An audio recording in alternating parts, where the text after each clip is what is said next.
Hello everyone, thank you very much for continuing to watch this story. Here I bring the second part. I hope you enjoy it a lot. Don't forget to subscribe and like it. Now, let's get started. They rest on a chair under an umbrella positioned near the seashore.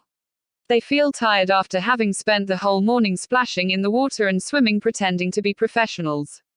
Iwaizumi strokes Oikawa's hair as he thinks about how, despite all the precautions they've taken to not get caught, there's a good chance his parents find out that they went to the beach. You're going to get smoke coming out of your ears, Iwa-chan. Oikawa says as he raises his head and smiles in his direction. You runt. Iwaizumi replies. I'm practically glued to you and your body tensed up. What's wrong? What are you thinking about? Iwaizumi is thinking about the cell phone he turned off, presumably as not to think about possible phone calls from his mother. Iwaizumi exhales. Yes, I'm worried about the possibility of our parents finding out that we came. Happy now. Oikawa's smile widens. The truth is, I'm scared to death. Oikawa confesses. Ever since I came up with this idea, I've been hoping that you'd stop me. Iwaizumi rolls his eyes. Don't get me wrong, I'm glad you didn't and we came. Oikawa rests his head on Iwaizumi's chest again, while sliding a finger across it. The delicate gesture bristling the skin in its wake. Since we started dating, we haven't been able to do these things. It's true, Iwaizumi many times wanted to touch Oikawa so badly and couldn't. Oikawa continues to caress him, making circles on his chest. Slowly his hand toys until it reaches the waistband of his shorts. Iwaizumi is still worried about his parents finding out, but decides to relax a little. Iwaizumi settles down on the chair and grabs Oikawa by the face, kisses him fervently. Oikawa responds to the kiss immediately. They stay like this for a long time, kissing without concern, almost lazily. Iwaizumi kisses Oikawa feeling hungry. Suddenly, all the desire he has been accumulating aroused by the rubbing. He places one of his hands behind Oikawa's head looking to deepen the kiss, while the other rests on his back. They kiss but it's not enough. Nothing seems to calm him down. He wants more. I think we should stop. Oikawa says. Iwaizumi contemplates him, his face flushed and his lips part open. He wants to kiss him again. It's okay. Iwaizumi accepts anyway. After all, he is human too, and his body reacts to his closeness, to his touch.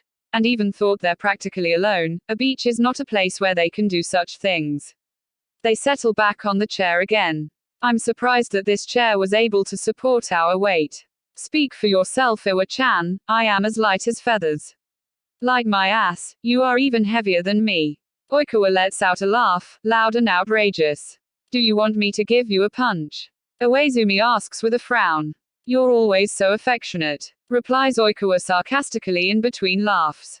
Whatever, starts Iwaizumi, as if he didn't care, but making a mental note to be a little nicer to his boyfriend. We'll be here just a little while longer. The ride home takes almost an hour and I want to get there early so as not to raise any suspicions. That and Iwaizumi gets to drive the car. If you get caught by the police, then we'll be in trouble.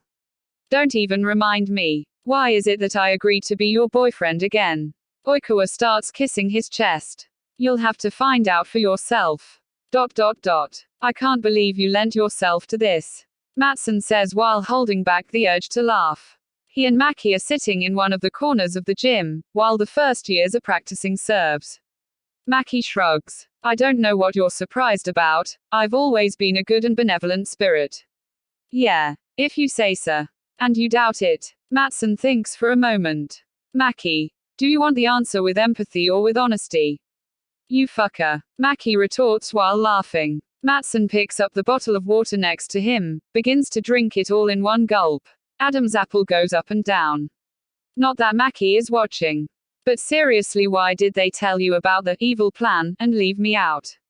Matsun asks, after finishing the bottle completely.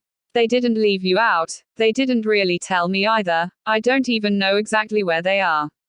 Maki pulls out his phone and shows Matsun the conversations with Iwaizumi. Oikawa called me and told me to cover for them with their parents. I guess he told me because after you changed your cell phone number their parents only have mine, so if they are going to call someone, that would be me. That Oikawa is insane, exclaims Matsun while throwing a hiss. I know Oikawa and Iwaizumi made up that there was a Tokyo University convention today and that they were going with us, so they just asked me if either of their parents called, to tell them that we were with them and that it was true. I guess the perfect alibi, so when the school call to their houses for non-attendance, their parents will excuse them and at the same time, we'll back them up as an alibi. Something like that, but those fuckers will have to do something for me if all goes well. Maki smiles malevolently. Matsun stands up and offers Maki a hand. I hope you ask them for something that put a smile on my face. ... There's still something I don't understand. Your sister lent you the car just like that. They're on the road back to the city. Iwaizumi has learned to drive with his father and has done it from time to time, but still he can't help but grip the steering wheel harder than he should. The thing is, my sister owed me a favor. Oikawa settles into the passenger seat. Oikawa, she knows that you and I. Oikawa smiles. His eyes are closed and he looks tired. She might have an idea because she's not stupid, but she really doesn't know in detail what it's all about. Anyway, you can rest assured, she's very discreet.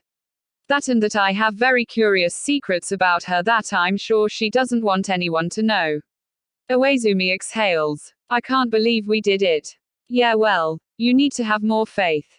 They remain silent for a long stretch of the trip. Oikawa fell asleep in the passenger seat. Iwaizumi throws a sidelong glance. He stops the vehicle at a curb and takes out his phone. After taking a few pictures of him, he dials Matsun's phone. Now you're calling me, after you hit on me with Maki, is the first thing Iwaizumi hears over the phone. You know it was circumstantial. Besides, who told you to change your phone number and not give it to my mom? He feels Matsun's curl on the other end of the line. What do you want? I'm giving Maki a punishment in Call of Duty. I'm not coming home tonight. I'll tell my parents and Oikawa's parents that we're staying at your house. Matsun laughs louder. It's because my parents are on a trip, isn't it? Iwaizumi looks at Oikawa again. He's starting to feel impatient. Just spit what you want me to do. Now we're talking. Iwaizumi snorts. The favor I'm going to ask you, well, we'll discuss it later. I'll cover you up, but don't do anything stupid. Did I made myself clear? Iwaizumi nods. Then feels like stupid because obviously Matsun can't see him. Yeah. Talk to you later. Screw the laws of nature, right? Go there to make Maki's grandchildren. Iwaizumi hangs up the call while thinking of all the possible ways to punish Maki for making their conversation public. After that he resumes driving.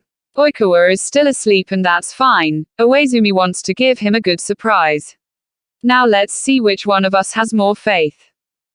Thank you for getting here. I hope you enjoyed it. I will publish the last part soon. Write me in the comments what you think of the story. See you later.